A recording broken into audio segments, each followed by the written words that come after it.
Je ne m'attendais à rien et je suis quand même déçu. Doui, tu as parfaitement résumé le pay-per-view Fastlane 2019. Bonjour à tous et à toutes, j'espère que vous allez bien. Aujourd'hui, on se retrouve pour ce bilan. On va essayer d'être un petit peu positif de ce Fastlane qui a été un poil décevant de par ces matchs à l'issue tellement prévoyant et tellement visible à des milliers de kilomètres, et de par ces matchs et de par son main event d'une grande surprise. Donc voilà, bienvenue sur ma chaîne YouTube, on est sur Real Sketch, j'espère que vous allez bien, j'espère que quand même vous avez passé un bon show, que vous avez trouvé ça assez bien. Moi, j'étais un peu déçu par rapport à mes pronostics, parce que je savais ce qui allait se passer, donc j'ai essayé de fantaisiser ça, on va dire. Donc voilà, on se retrouve aujourd'hui pour ce bilan de Fastlane. Ben, après, c'est un show de transition entre le Royal Rumble, entre l'Elimination Chamber qui était de très grande qualité et WrestleMania qui sera de très grande qualité, on le sait, puisque à part ça, pas tout n'est à jeter parce que des rivalités se sont créées à Fastlane et on va voir qu'est-ce qui pourrait se passer par la suite. Parce que oui, il s'est passé des choses qui pourront être excitantes à Raw et SmackDown, mais pas à Fastlane. Donc voilà, j'espère que ce bilan vous plaira et dites-moi si le show vous a plu ou pas du tout et pourquoi surtout. Donc avant toute chose, je vous invite à aimer, à laisser un commentaire et surtout à vous abonner juste là. Donc voilà, on commence ce bilan du pay-per-view de Fastlane 2019. On commence tout de suite. Alors on commence tout de suite, avant toute chose, je me suis dit, tiens, qu'est-ce que tu fais ce soir? Ben rien, ben vas-y, viens à Fastlane. Ça a été comme ça toute la soirée entre Kofi Kingston, le retour de Mustafa Ali, un match rajouté au kick-off, Beth Phoenix qui s'est mis à la danse. Je n'ai rien compris. Pourquoi? On a tout foutu dans ce pay-per-view pour en faire un pay-per-view minable. Parce que, dommage, hein, parce qu'au final, on a rajouté des choses à la dernière minute. Donc voilà, on commence par ce premier match du kick-off entre Shinsuke Nakamura et Rusev. Donc entre Rusev et...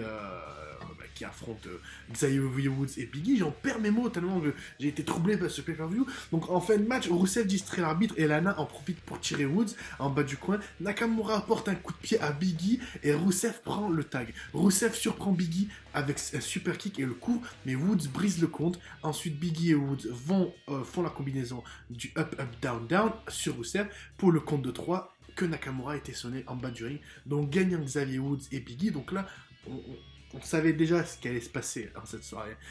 Avec ce premier match qui n'a rien à faire entre le 2/3 du New Day et cette équipe faite avec du scotch et de la colle, Rusev et Nakamura. J'ai pas compris ce match. Bon, ça a été un des bons matchs de la soirée, ouais, mais... non, vraiment, ça fait peur, quoi. Ça fait peur. On s'est dit, voilà, le kick-off... bref. On continue juste après. Voilà, j'étais assez déçu de ce kick-off, mais le match était de bonne qualité. Mais je me suis dit, la soirée ne fait que commencer et ça va être très très long. Donc je n'étais pas déçu, vu qu'après c'était ce match pour le championnat par équipe de SmackDown Live entre Shane McMahon et The Miz contre The Usos, Jimmy et Jey Usos. Donc en fin de match, Miz fait son skull crushing finale sur Jimmy et le couvre, mais l'arbitre s'occupe de Shane qui doit sortir du ring. L'arbitre se retourne finalement et fait le compte, mais Jimmy résiste. Ensuite, etc. Jimmy le bloque avec ses genoux et lui fait un small package sur le Miz pour garder cette ceinture. Match de très bonne qualité, oui, parce qu'il y a eu cette action où The Miz était sur le ring, par terre, au sol. Jimmy ou Jey Uso voulait sauter et faire son splash, et Shane McMahon l'a protégé en faisant un coast to coast, donc ça fait une espèce de choc en l'air. The Miz qui arrive à se dégager de ce bourbier. Donc non, vraiment, voilà, The Miz et Shane, toujours une bonne alchimie. Dommage que ça se finisse maintenant parce que juste après, Miz et Shane a marché. Les deux saluent le père de The Miz, mais Shane frappe le Miz dans le dos. Shane enchaîne les coups et retire le t-shirt de Miz qui avait comme mention Cleveland est génial. Cleveland is awesome. Shane enchaîne les coups sur The Miz et pousse le père du Miz. Shane reprend les coups du Miz et quitte le ring. Donc là, voilà. Là aussi, c'était prévisible que un des deux allait faire le heel turn. Tout le monde avait dit que ça serait The Miz. J'ai dit que ça serait Shane parce que faut quand même laisser un peu de Miz en tant que face turn vu qu'il est assez populaire. Bon, ça a été ce soir-là. Je pensais que ça allait être à SmackDown. Bon, donc voilà, le prévisible a gagné. Donc on sait qu'il y aura Shane et Demise à Toi tu es tombé, donc je vais te remettre le temps de finir mon pay-per-view, hein, mon bilan, ok. Donc on ne retombe pas s'il te plaît. Donc voilà, il y a eu ce heel turn de Shane McMahon, et là je me suis dit c'était le dernier match à peu près bon que j'allais voir de la soirée, peut-être un autre match plus tard. On passe à ce match pour le championnat de SmackDown féminin entre Mandy Rose, accompagnée de Sonya Deville et Asuka. Donc là aussi, on a foutu Sonya Deville dans un rôle au milieu de ce match. Donc en gros, je vous explique, Deville cherche quelque chose sur le ring, mais elle laisse la couverture, là, ce qu'on voit sur le ring, elle ressort avec un kendo stick. Ross se lance dans les câbles, donc sur les cordes, mais trébuche dans la jupe du tablier. Voilà, la jupe du tablier, on va dire ça, laissée relever par Sonya. Asuka en profite pour porter son round kick à Rose et la couvre pour la victoire. Donc Asuka reste championne. Côté positif, après le combat, Rose refuse de parler à Deville. Donc là, ça c'est à suivre à SmackDown, et ça, c'est pas mal de mettre Deville un peu... En fait, je vous ai dit, on a mis tout le monde dans ce pay-per-view. On a mis tout le monde. Qu'est-ce que tu fais ce soir? Rien. Viens à Fastlane, c'est pour tout reste ce soir-là. On va essayer de rendre le show bien. Mais au final, à force de trop en mettre, c'est comme au restaurant. Dès qu'il y a un peu trop de plats au menu, on sait que ça va pas être frais, on sait que ça va pas être de la bonne qualité, et que la qualité ne sera pas là. Donc, voilà. Juste après... Encore une fois, par surprise, on voit que Kofi Kingston a dit que voilà, il mérite sa place pour le titre de championnat de la WWE, que ça a été injuste. Donc Triple H a dit OK, Vince McMahon dit OK, les fans veulent ça. Le combat sera un triple threat entre Kevin Owens, Daniel Bryan et Kofi Kingston. Donc Kofi Kingston arrive sur le ring, et là c'est vraiment marrant. Je vous explique, tellement c'est marrant. Tellement ça a été ridicule ce soir-là, ça en était marrant. La WWE a réussi à faire de la merde, excusez-moi du peu, brillant, du caca brillant, tellement c'était beau, du caca 5 étoiles, puisque Kofi Kingston arrive sur le ring, et on annonce que c'est un handicap match sans tag, donc Kofi Kingston contre The Bar, Sheamus et Cesaro, qui combattent tous les deux sans qu'il y ait un contre 1, quoi. C'est un 2 contre 1, un tornado handicap match. Donc ouais, The Bar explose Kofi Kingston. Donc en fait c'est rigolo, parce que je me dis c'est tellement nul pour amener cette trame pour WrestleMania, que Kofi Kingston, là on sait qu'il va plutôt faire cavalier seul pour WrestleMania. Donc The Bar gagne ce match, et là on a rajouté encore un match, et là ce n'était que le début de nos surprises, encore une fois. Juste après, on met Elias au milieu du ring. Il parle, il dit que les cavaliers de Cleveland, lorsqu'on bat des... Voilà, qui bat des perdants, il parle de l'équipe de basket. C'est assez bruyant ce que je dis, mais vraiment, cette soirée, il fallait vraiment la transcrire et parler de cette soirée assez distinctement. Juste après, on avait ce match pour le titre de Raw par équipe, entre Ricochet, Aleister Black, Bobby Roode de Chad Gable et The Revival, les champions en titre. En fin de match, les Revival font un Shatter Machine sur Gable et Dawson, le couvre pour la victoire, alors que les autres étaient sonnés en bas du ring. Gagnant The Revival, un match assez simple, assez cool, on va dire. Donc voilà. Après le combat, Bobby Roode monte sur le ring et fait son Glorious DDT sur Dawson.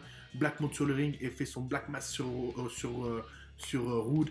Ricochet fait une slam à Wilder et enchaîne avec son 630 Splash. Ah, c'est... Voilà, hein, je vous ai dit, la soirée, là, elle est lourde, hein. Donc vraiment, ce coup-là, moi, je vous dis... J'ai même pas envie de faire de coupure, tellement il faut que vous ayez mes impressions en direct. Je peux pas faire de coupure sur cette vidéo, sur ce bilan, vraiment. D'habitude, je fais vraiment en partie par partie, match par match. Mais là, vraiment, fallait en manger. Tu bouffes jusqu'à avoir plus soif. Hein. Donc juste après, on a ce match. On devait avoir à la base Rey Mysterio contre Andrade en kick-off. Au final, ça se transforme en Fatal 4-Way pour le titre des États-Unis de Samoa Joe, avec R-Truth accompagné de Carmella, Andrade accompagné de Zelina Vega, Rey Mysterio accompagné de son masque, et Samoa Joe accompagné de sa ceinture des États-Unis, champion des États-Unis.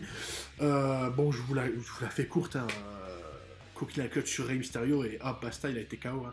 Donc Samoa Joe par soumission, et ça a été annoncé depuis des mois. Samoa Joe est une machine, il n'arrêtera pas. Même à WrestleMania, il gardera son titre, et je vous l'annonce, parce que c'est une valeur sûre de la WWE, et c'est un très bon catcheur au micro, sur le ring, un très gros méchant, comme on les aime bien. Je passe pas de temps sur ce match, parce que voilà, là aussi, c'était un match de bonne qualité. C'est vrai que j'ai été mauvaise langue au début de la vidéo, mais voilà. Juste après, on voit Beth Phoenix qui arrive sur la table des commentateurs. Qu'est-ce qui va se passer? Match pour le championnat par équipe de la WWE division féminine, avec la Boss and Hugs Connection contre la Tamina Jax, ou la Jaxmina, Jax Mina, ça sonne mieux. Donc après le combat, Tamina et Naya enchaînent les coups sur Bayley et Sasha Banks. Naya lance Sasha sur la table des commentateurs. Beth Phoenix se frustre et parle, frustre et parle avec Tamina. Beth frappe finalement Tamina, mais Naya la frappe dans le dos. Naya amène Beth sur le ring et lui fait un leg drop. Tamina monte sur le coin, mais Natalya arrive. Natalya veut sauver son ami, mais Naya et Tamina sonnent aussi Natalya. Les officiers arrivent pour arrêter Naya et Tamina. Un match sans vainqueur. Une équipe qui se forme. Là, je pense que c'est une très belle équipe et c'est du lourd qui se forme. Beth Phoenix, le retour, et Natalya. Ça, c'est une équipe dans les années 2010. C'était deux lutteuses qui étaient vraiment.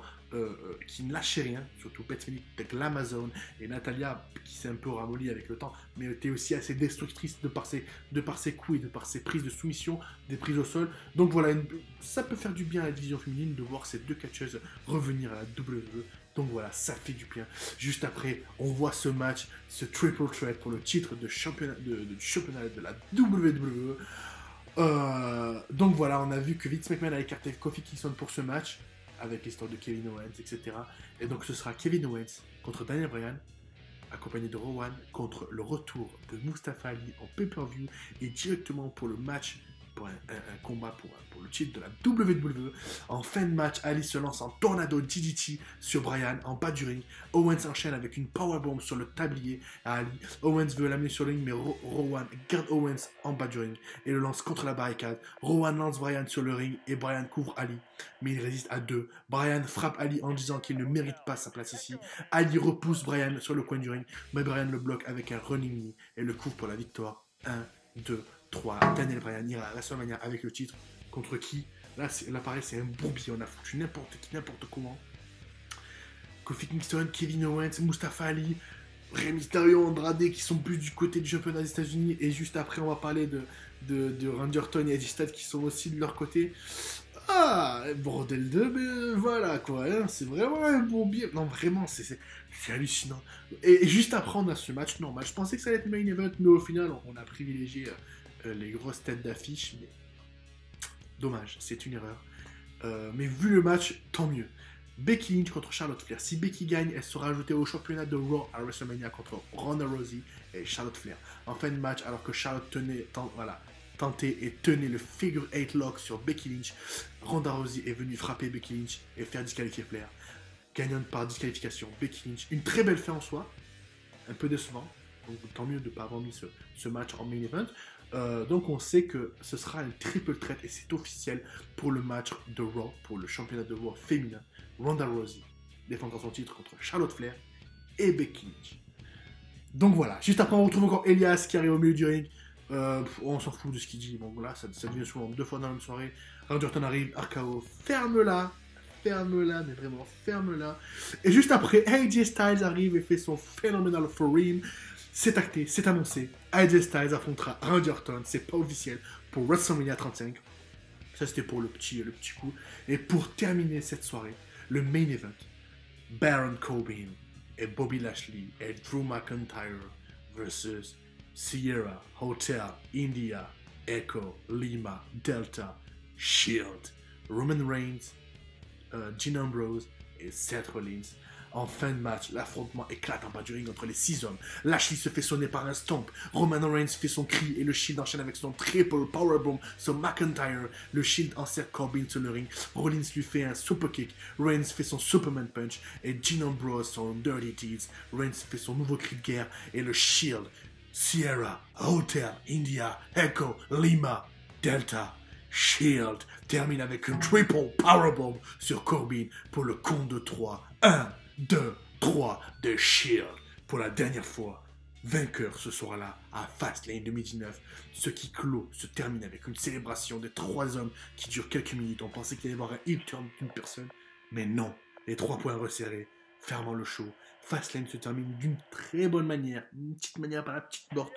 Après tout ce bourbier, un main event qui n'est pas si décevant que ça, parce que voilà, c'est 6 grosses têtes d'affiche, des super méchants contre des super gentils. Donc voilà, pour ce pay-per-view, comme j'ai dit, assez décevant sur la forme, parce qu'on a rajouté n'importe qui, n'importe comment, et vraiment, et au final, je relativise, je me dis, moi, c'est une transition pour WrestleMania assez bien trouvée, pour ce qui pour construire une rivalité. Le Raw de ce soir, il y aura Batista face à face avec Triple H. Donc voilà pour ce bilan de Fastlane 2019. J'espère qu'il vous aura plu. N'oubliez pas d'aimer, de commenter, de vous abonner. On a passé une belle soirée, mine de rien. Voilà. C'était une belle soirée, même si les matchs n'étaient pas de qualité. C'était un pay-per-view de transition. On aura pareil pour Backlash. Je ne vous le cache pas, parce que le WrestleMania sera tellement grand qu'on restera un peu dans les étoiles juste après. On sera un peu avec cette gueule de bois juste après. Donc voilà pour ce pay-per-view. J'espère qu'il vous aura plu. Je vous laisse passer une bonne fin de journée, une bonne soirée, une bonne nuit. Peace.